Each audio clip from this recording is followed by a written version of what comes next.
Satoru ताकावा अपनी बीवी नामिको और अपने 2 साल के बेटे के साथ नगोया जापान में रहते हैं। सातोरू एक फैक्ट्री वर्कर थे और उनकी बीवी एक हाउसवाइफ थी और दोनों बहुत ही खुश थे।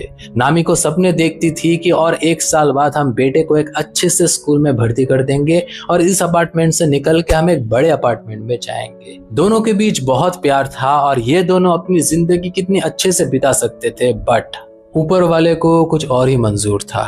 13 नवंबर 1999 सातोरू अपने काम से लौट रहा था और उस दिन बहुत ही तेज बारिश पड़ रही थी। उसके अपार्टमेंट में घुसते वक्त वो जब कॉलिंग बेल बजाने जाता है तब देखता है कि दरवाजा तो खुला है और दरवाजा खोल के वो देखता है कि वहां पे खून के बूंदे गिरे हैं। सातोरू भाग के ऊपर जाता है और लिविंग रूम में वो देखता है कि उनका 2 साल का बेटा वहां पे चीख चीख के रो रहा है और जमीन में नामिको की लाश पड़ी है। सातोरू को सबसे पहले लगा कि ये एक रॉबरी का केस है। चोर घुस आए थे कुछ चुराने के लिए और इसी हाथापाई के चक्कर में इन्होंने नामिको को मार दिया, क्योंकि पूरे अपार्टमेंट में खून के बूंदे गिरे हैं और वो सिर्फ नामिको के नहीं है। नामिको के गले में 3-4 स्टैब्स है जहाँ पे बहुत ज्यादा खून निकला, बट दरवाजे में भागते हुए जो खून के बूंदे पड़े हैं, सातोरू को पक्का पता है कि वो खून उस खूनी के ही है जिसने नामिको का ये हाल किया है। यही नहीं, उसको एक और भी सबूत मिलता है, क्योंकि किचन के टेबल के ऊपर एक प्रोबायोटिक का डब्बा रखा है जो कि उनके फैमिली में कोई यूज नहीं करता। तो अगर ये डिब्बा इस घर का नहीं है तो पक्का इसको उस खूनी ने ही रखा है। अब सातोरू फोन लगा देता है पुलिस को। पुलिस आती है और सातोरू से कुछ पूछताछ करती है कि आप कहाँ थे जब खून हुआ था, आपने आके क्या क्या देखा, आपने किसी चीज को छुआ तो नहीं, ब्ला ब्ला। सातोरू ये भी बोलता है कि चोर ने एक पैसा भी नहीं लिया। पूरे अपार्टमेंट से ना पैसा ना कोई चीज, कुछ भी मिसिंग नहीं है। सातोरू पुलिस को वो खून के निशान भी दिखाता है और बोलता है कि ये पक्का उसी खूनी के खून के निशान होंगे जिसने नामिको को मारा था और उसके साथ हाथापाई भी हुई थी। वो यहाँ से भाग के गया था तभी उसका खून निकल गया था यहाँ से। वो शायद खून के निशान का पीछा भी करते, बट उस रात इतनी ज्यादा बारिश हो रही थी कि दरवाजे के बाहर के खून के सारे निशान मिट गए।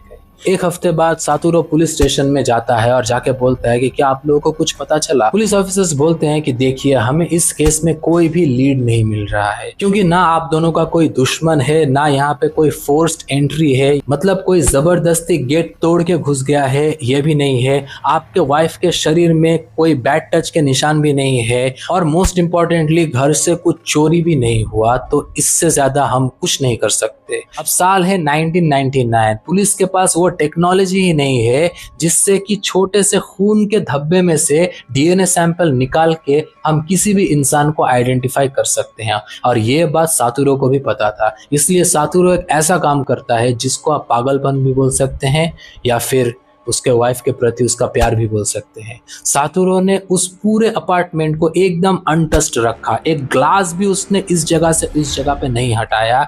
जो भी फर्नीचर है सबको उसने प्लास्टिक रैप से पूरा कवर कर दिया। उस अपार्टमेंट को बंद कर दिया और अपने 2 साल के बेटे के साथ एक दूसरे अपार्टमेंट में रहने के लिए चला गया। ऐसा करते करते 2 साल, 3 साल, 5 साल बीत जाते हैं। सातोरू ने अभी तक हार नहीं मानी है। वो सारे एविडेंसेस, सारे प्रूफ, सब कुछ लेके वो हर रोज हर पुलिस स्टेशन, हर एनजीओ ग्रुप, हर कोर्ट, हर जगह पे जा रहा है ताकि उसकी बीवी को इंसाफ मिल जाए और खूनी पकड़ा जाए, बट नो क्लू।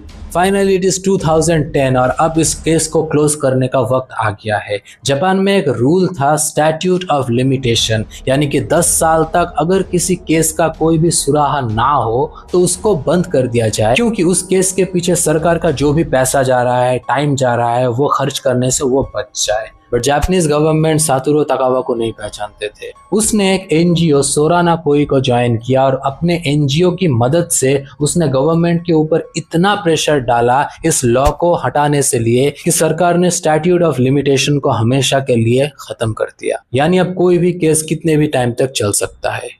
ऐसे ही और भी 10 साल बीत जाते हैं। साल है 2025। सातोरू, जो कि अब बूढ़ा हो गया था, एक अपार्टमेंट में रहता था। उसका बेटा बाहर पढ़ रहा है, बट सातोरू आज भी एक ही चीज के लिए इंतजार कर रहा है, वो है अपनी बीवी के लिए इंसाफ। अब उस पुलिस स्टेशन में जहाँ पे नामिको ताकावा का केस था, वहाँ पे एक नया ऑफिसर आता है और उसने पुराने फाइल्स में से इस केस को बाहर निकाला और इस केस को सॉल्व करने के लिए वो सातुरो से मिलने चला गया। वो ऑफिसर सातुरो को बोलते हैं कि अभी हमारे पास वो टेक्नोलॉजी है जिसके चलते हम उस खूनी को पकड़ सकते हैं। सबसे पहले वो उस अपार्टमेंट में गए और खून के धब्बे में से उन्होंने खूनी के डीएनए को सिंथेसाइज कर लिया और अब एक फेक एनजीओ का बहाना बना के उन्होंने नागोया टाउन के 500 लोगों की, जिनका कनेक्शन शायद इस मर्डर से हो सकता है, उन 500 लोगों का डीएनए सैंपल इन लोगों ने ले लिया। अब बारी आती है डीएनए सैंपल्स को मैच करवाने की। बट एक अपार्टमेंट में जब ये लोग खून के सैंपल लेने गए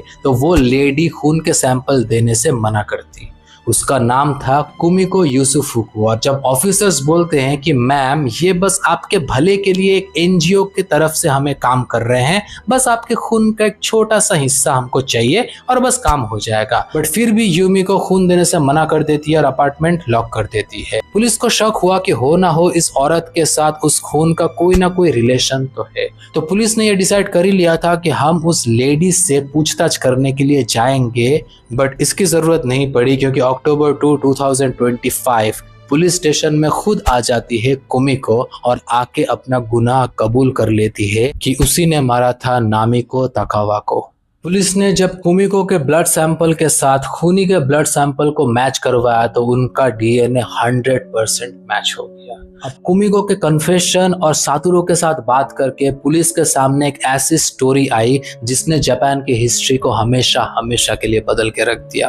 असल में कुमिको सातुरो के साथ एक ही क्लास में पढ़ती थी जब ये लोग हाई स्कूल में थे और वैलेंटाइंस डे के दिन फूल और चॉकलेट्स लेके कुमिको प्रपोज कर देती है सातुरो को, बट सातुरो उसको रिजेक्ट कर देता है और उसके 2 साल बाद वो फिर नामिको से शादी कर लेता है। इस इंसिडेंट से कुमिको इतना हार्श हो गई कि उसने फिर शादी ही नहीं की। वो बस अपने अपार्टमेंट में पड़ी रही, दारू पीती रही और उसके मन में बस एक ही चीज थी, बदला। उसने जानबूझ के अपार्टमेंट भी वही लिया जो कि सातुरो और नामिको के अपार्टमेंट के बाजू वाले अपार्टमेंट में हो। सातुरो ने खुद ये कन्फेस किया कि ये औरत तो हमारी पड़ोसन है, हमारे घर में तो ये आती जाती रहती है, हमारे बेटे के साथ ये खेलती थी और जब हमारे घर में कोई भी पार्टी होती थी, रियूनियन होता था, तो ये आती थी मेरे वाइफ के साथ, मेरे साथ हंस खेल के बात कर लेती थी।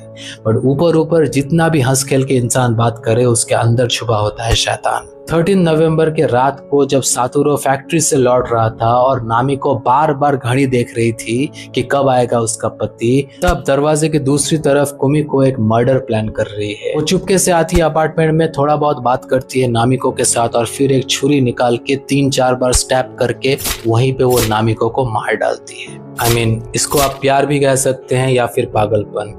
तो 26 साल बाद और $1.25 मिलियन अपार्टमेंट का रेंट देने के बाद फाइनली सातुरो को अपने बीवी का कातिल मिल जाता है और फिर वो अपार्टमेंट भी खाली कर देता है। So this was the story of Namiko Takawa. I hope you liked the story. For more, like, share and subscribe और दूसरे वीडियोस को भी चेकआउट करो, मजा आएगा।